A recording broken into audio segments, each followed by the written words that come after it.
नमस्कार। Justice for Nirbhaya में आप सबों का स्वागत है।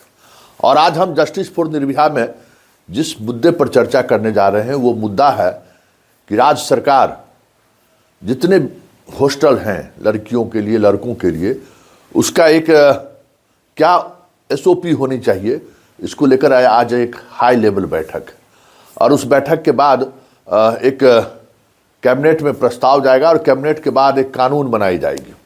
विधानसभा सत्र शुरू हो रहा है और इसी विधानसभा सत्र में उसको लेकर विस्तृत पूरे देश में क्या कानून है, पटना के लिए क्या, उस कानून के सहारे पटना के हॉस्टल संचालकों को कैसे नियंत्रित किया जा सकता है, कोचिंग संचालकों को कैसे नियंत्रित किया जा सकता है, तमाम चीज़ों पर बैठक है। और उस बैठक के बाद इसी सत्र में एक कानून बनाया जाएगा। चलिए, देर से ही सही निर्भया को याद रखा जाएगा कि इस दरिंदगी का भले ही इसको कीमत चुकानी पड़ी हो, लेकिन आने वाले समय में किसी मासूम लड़कियों के साथ इस तरीके की घटनाएं ना हो, इस पर सरकार ने एक कानून बनाया। जो कानून बनने के पीछे एक बड़ी वजह निर्भया रही। भले समाज ने, सोसाइटी ने, पुलिस ने इस निर्भया को इस स्थिति में पहुंचने से रोक नहीं पाए, लेकिन चलिए क्या कीजिएगा, समय का कभी कभी ऐसा फेर होता है कि कोई वाहक बन जाता है। तो निर्भया बिहार की बेटी, हमें लगता है कि एक वाहक के रूप में अपनी खुद की जान देकर सरकार को झकझोरा, सरकार को सोचने पर मजबूर किया कि हॉस्टल संचालकों की जो मनमानी है उस पर तो रोक लगाइए साहब। अब देखिए किस तरीके के कानून बनकर सामने आते हैं, क्योंकि जब जब कोचिंग माफिया पर या हॉस्टल माफिया पर सरकार हाथ डालने की कोशिश की है, तब तब लॉबी इतना बड़ा मजबूत है कि हाई कोर्ट से लेकर सुप्रीम कोर्ट तक इंटरफेयर करना शुरू कर देता है। समस्या एक नहीं है, सरकार चलाना कितना मुश्किल है। जब आप सिस्टम पर आइए, सिस्टम में आइएगा, तब आपको समझ में आएगा कि कितना तरीके का दबाव समूह काम करता है। खैर, इस मुद्दे पर आज बैठक भी है, लेकिन इससे इतर जो सबसे महत्वपूर्ण बात कि निर्भया फिजिक्स वाले में पढ़ाई करती थी और इसके पढ़ाई को लेकर बड़ी बड़ी बातें कही गई, बहुत बड़ी बड़ी बातें कही गई, चैनल पे चलाया भी गया। पुलिस उस तरफ भी जांच एसआईटी कर रही है कि क्या वाकई में निर्भया का एजुकेशनल बैकग्राउंड क्या रहा है, यहाँ इनकी पढ़ाई की क्या स्थिति रही है। जो मीडिया में खबरें आ रही हैं कि पिछले बार नीट की परीक्षा में इन्होंने बहुत बेहतर परफॉर्मेंस किया था और डेंटल इनको मिला था, सरकारी कॉलेज की चाह में थे और बहुत ही मेधावी छात्र थे। कई तरह की खबरें चलाई गई हैं। उस खबर को देखते हुए एसआईटी ने जांच की और जांच के सिलसिले में फिजिक्स वाला वो पहुंचा है, जहां पूरे दिन उन्होंने फिजिक्स के वाले का, जो इसके साथ पढ़ने वाली छात्रा थी या फिर इसका क्या परफॉर्मेंस था, इस पर काफ़ी विस्तृत जांच हुई। खबर ये है, जो हमारे सूत्र बना रहे हैं, फिजिक्स वाले में 50 टेस्ट होता है। उस 50 टेस्ट में ये सिर्फ 3 सेट में परीक्षा में ये शामिल हुई है, 47 सेट में ये परीक्षा में शामिल नहीं हुई है। साथ ही डायरी में इन्होंने जो अपनी पढ़ाई के बारे में जो लिखा है, वो कहीं न कहीं संकेत दे रहा है कि कुछ न कुछ इसके जीवन में एक ऐसा हलचल चल रहा था जिस हलचल ने इसके पढ़ाई को पूरी तौर पर प्रभावित कर दिया। और बहुत सारी चीज़ें हैं। फिलहाल इस खबर के सहारे सार्वजनिक करने की फिल वक्त ज़रूरत नहीं है। समय के साथ बहुत सारी चीज़ें सामने आएंगी कि आखिर जहानाबाद की इस नीट छात्रा के साथ ऐसी क्या परिस्थिति बनी, जो पढ़ाई को लेकर भी जो परफॉर्मेंस इनका पहले था वो परफॉर्मेंस कंटिन्यू नहीं रहा। आप समझ सकते हैं कि 50 टेस्ट में 47 टेस्ट में आप शामिल नहीं हुई हैं, तो कि कोई न परिस्थिति, कुछ न कुछ परिस्थिति तो रही होगी।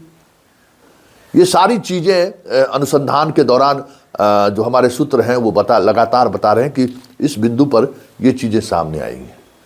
लेकिन सबसे महत्वपूर्ण बात यह है कि अब जो खबर आ रही है कि एम्स 5 सदस्यीय जांच टीम गठित की है पूरे मसले की जांच के लिए। देखिए एम्स को जांच क्या करना है, जरा ये भी समझ लीजिए कि पीएमसीएच ने जो ऑब्जर्वेशन दिया है पोस्टमार्टम रिपोर्ट के, वो ऑब्जर्वेशन जिसमें वो कहा है कि ऐसा हो सकता है, इससे इनकार नहीं किया जा सकता है।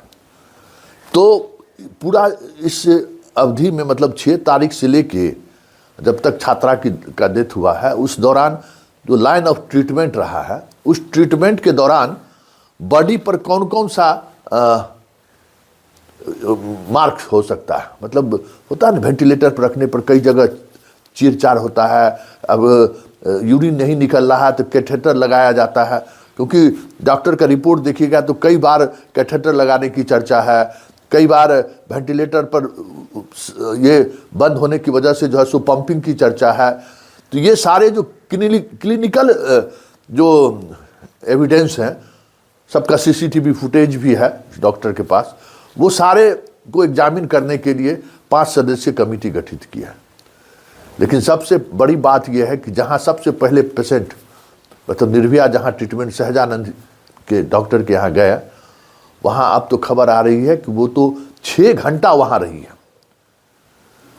उस हॉस्पिटल में, जिस हॉस्पिटल को सबसे ज़्यादा टारगेट लिया जा रहा है, वहाँ तो शाम में 7:30 बजे करीब पहुंची है निर्भया, और 3 बजे से लेके 7:30 बजे तक वहीं रही है सहजानंद के ही यहाँ।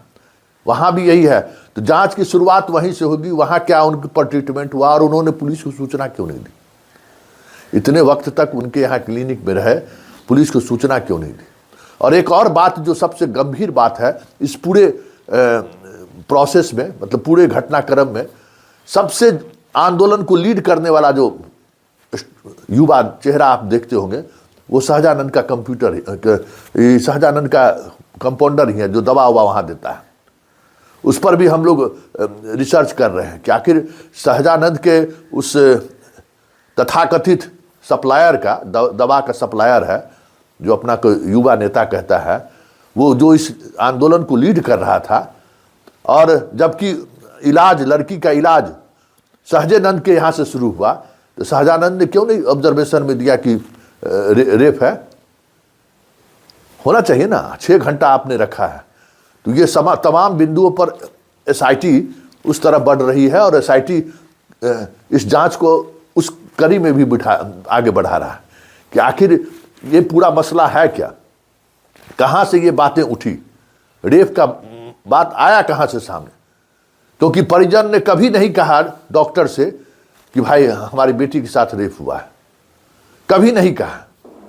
उस दृष्टिकोण से भी देखिए, क्योंकि अगर आप देखिए सहजानंद के यहाँ से बात, वो उस हॉस्पिटल में गए जहाँ विवाद हो रहा है, वहाँ से मेदांता गया। 24 घंटा से अधिक समय तक मेदांता में भी इसका ट्रीटमेंट हुआ है, और मेदांता में डेथ करने के बाद पुलिस आई है।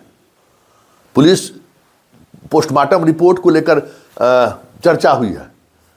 किसका फ़ोन आया उस पुलिस के पास, कहा कि नहीं जाने दीजिए, पोस्टमार्टम रिपोर्ट कराने, पोस्टमार्टम कराने की जरूरत नहीं है। और परिजन भी उस समय पोस्टमार्टम करने को तैयार नहीं था। फिर डेड बॉडी गुलबी घाट पहुंच गया। ठीक दाह संस्कार होने ही वाला था कि किसी का फ़ोन गया और कहा गया कि लड़की के साथ रेप हुआ है। और उसके बाद जो कुछ सड़कें पर हुई वो आपके सामने है। तो एसआईटी उस बिंदु पर अब जांच शुरू कर दी है, क्योंकि मैनुअली जितना जांच होना चाहिए वो जांच हो चुका है, वो पूरी जांच हो चुकी है। अब सिर्फ डीएनए और एम्स और भेसरा की रिपोर्ट का इंतजार एसआईटी कर रही है। अब एसआईटी जांच कर रही है कि इस पूरे मामले में अफवाह फैलाने वाले, इस पूरे मामले में मीडिया को एक खास तरीके की नैरेटिव सेट करने वाले के पीछे कौन है। अब जांच उस दिशा में एसआईटी की चली गई है। देखिए आगे आगे होता है क्या, लेकिन इतना तय है कि निर्भया के मामले में जो कुछ दिख रहा है ना, उससे कहीं बड़ी बात इसके पीछे की साजिश है। और वो साजिश सामने आना जरूरी है, क्योंकि उस साजिश ने एक ऐसे मुद्दे को भटकाने की कोशिश किया गया है जिस मुद्दे के सहारे निर्भया को न्याय मिल सकता था।